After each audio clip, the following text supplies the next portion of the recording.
Spirit and matter as complementary principles. A quick blast of Theosophy by Dave Marsland of Cardiff Theosophical Society.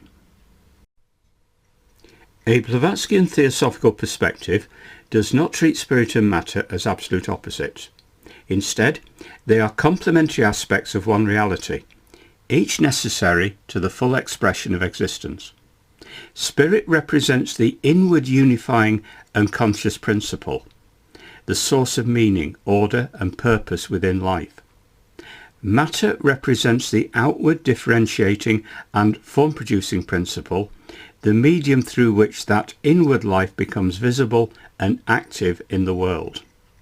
Neither can be fully understood apart from the other, because each gives the other significance. Spirit without matter would remain unexpressed, while matter without spirit would be unintelligible as a living process. In this sense, Theosophy presents the universe as an integrated whole in which consciousness and form develop together rather than in isolation. This relationship is crucial for understanding the evolution of the sentient universe, because it shows that change is not merely external or mechanical, but inward and purposive. Evolution is not the victory of spirit over matter in a simple sense, nor is it the reduction of spirit to matter.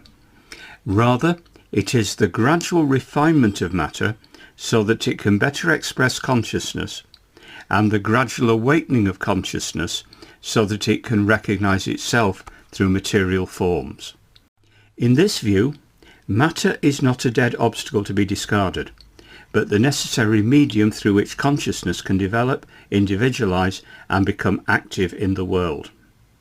Each stage of existence offers a more adequate vehicle for inner life, allowing latent capacities to emerge more fully over time.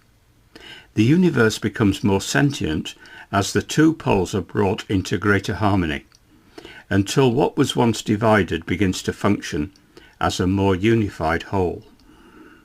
This idea also explains why Theosophy speaks of planes or levels of existence. Physical reality is only one layer of a much larger structure, not the whole of being, but only its most visible expression. Subtler levels of existence are not less real than the material world. They are simply more interior, more unified, and less accessible to ordinary sense perception. In theosophical thought, evolution does not move only through forms that can be seen and measured. It also involves the gradual awakening of awareness to these deeper levels, so that consciousness can operate with greater range, subtlety, and coherence. Human development, in this sense, is not just biological adaptation or intellectual growth. It is the emergence of a being capable of self-reflection, moral choice, and spiritual insight, and therefore of participating more consciously in the larger evolutionary movement of the universe.